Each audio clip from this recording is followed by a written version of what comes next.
Halo, selamat pagi anak ibu guru semuanya. Hari ini kita akan kembali belajar lagi.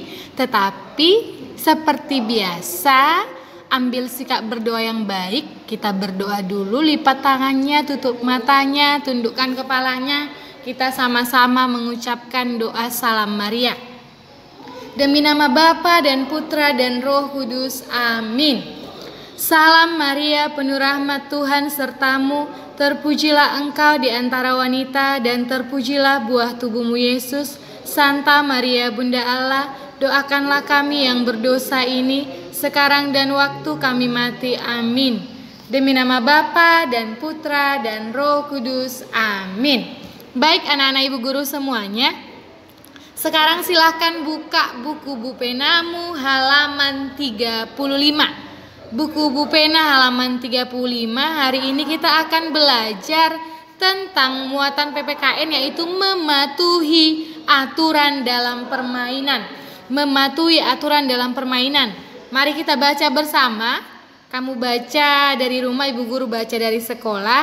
Ikuti yang ibu baca. Kalian tentu sering bermain bersama teman. Dalam setiap permainan tentu ada aturan. Misalnya, ketika kalian bermain lompat tali, kalian tidak boleh menyentuh tali. Ketika sedang melompat, bagi yang menyentuh tali, maka pelompat dinyatakan kalah. Hal-hal yang boleh atau tidak boleh dilakukan disebut aturan. Hal-hal yang boleh atau tidak boleh dilakukan disebut aturan. Ayo sebutkan aturan lain yang terdapat pada permainan lompat tali. Oke, tadi sudah dikatakan di sini bahwa bagi yang menyentuh tali saat bermain tali, aturannya bagi yang menyentuh tali, disentuh tali, maka pelompat yang melompat berarti dinyatakan kalah. Lalu apa lagi aturan yang lain? Permainan lompat tali ini harus dilakukan oleh 3 orang, minimal 3 orang, 2 orang yang memegang tali dan 1 orang yang bermain atau yang bermain pertama, baru nanti bergilir. Itu ya sayang ya. Lalu lihat, perhatikan di bawah. Menuliskan aturan dalam permainan. Tulislah aturan yang kamu ketahui dalam permainan berikut. A. Bermain petak umpet. B. Bermain layang-layangan. C. Bermain kelereng. D. Bermain balap karung. Yang A dulu kita bahas. Bermain petak umpet. Apa aturan yang anak ibu guru tahu tentang permainan petak umpet? Kalau di Sibolga, petak umpet itu sama seperti main Prancis. Yang menjaga menutup mata ke dinding, ya kan? Itu main Prancis kan? Terus yang bermain bersembunyi. Aturannya yang penjaga tidak boleh mengintip, tidak boleh melihat teman-temannya yang sedang ingin bersembunyi, kemana bersembunyi, tidak boleh diintip. Jadi penjaga harus menutup mata, itu ya. Kalau permainan petak umpet ya, penjaga harus menutup mata dan yang bermain bersembunyi. Itu aturannya. Kalau penjaganya membuka mata mengintip, berarti itu curang, tidak boleh. Makanya ada aturan dalam permainan. Lalu yang B, bermain layang-layang. Aturan bermain layang-layang apa? Aturan bermain layang-layang itu cuaca harus cerah. Bermain layang-layang bolehkah saat hujan atau badai? Tidak boleh ya sayang ya. Kalau ingin bermain layang-layangan, aturannya cuaca harus cerah. Jangan saat cuaca atau hujan turun. Itu contohnya, contoh aturan dalam bermain layang-layang. Lalu C, bermain kelereng. Bagaimana aturan bermain kelereng? Siapa yang tahu aturan bermain kelereng? Nanti ada beberapa pemain.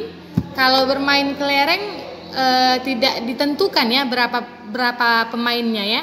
Boleh 2, boleh 3. Baru nanti saat bermain kelereng ada lobangnya. Ada lobang.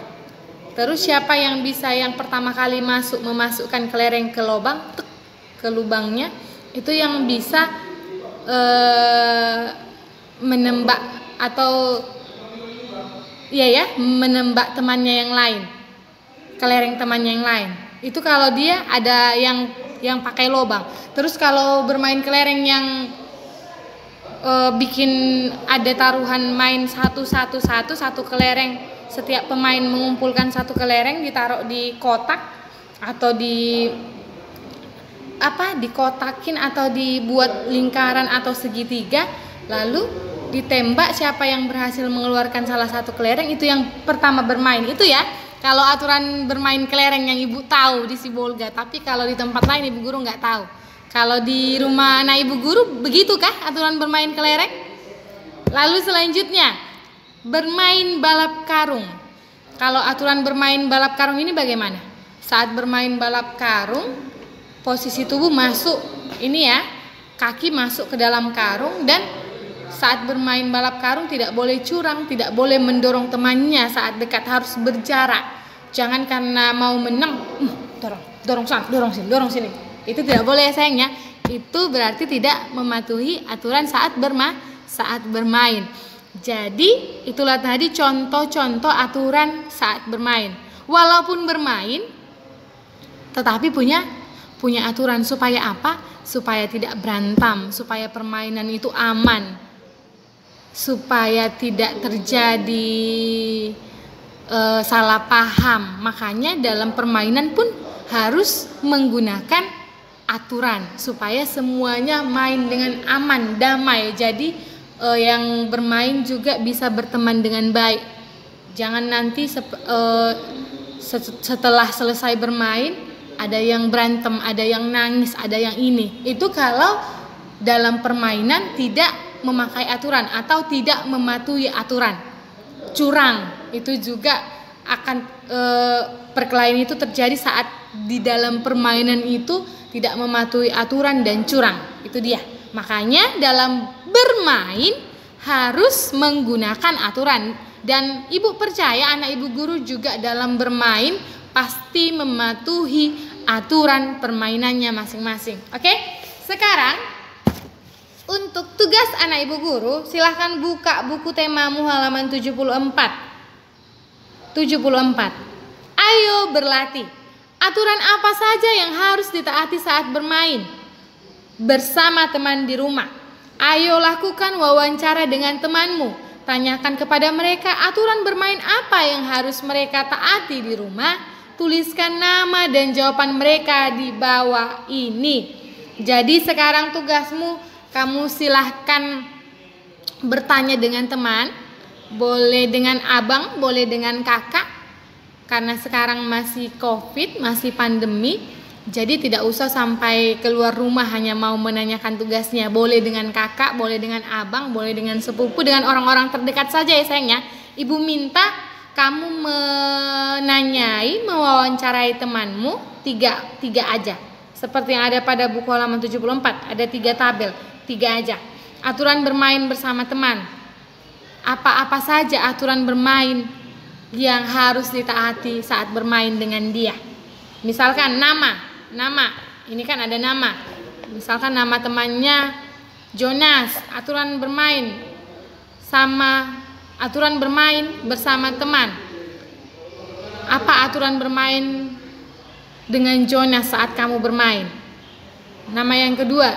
Apalagi? Siapa namanya? Lalu apa aturan bermain saat kamu dan temanmu ini bermain bersama? Jadi itu saja tugasnya untuk hari ini sayang.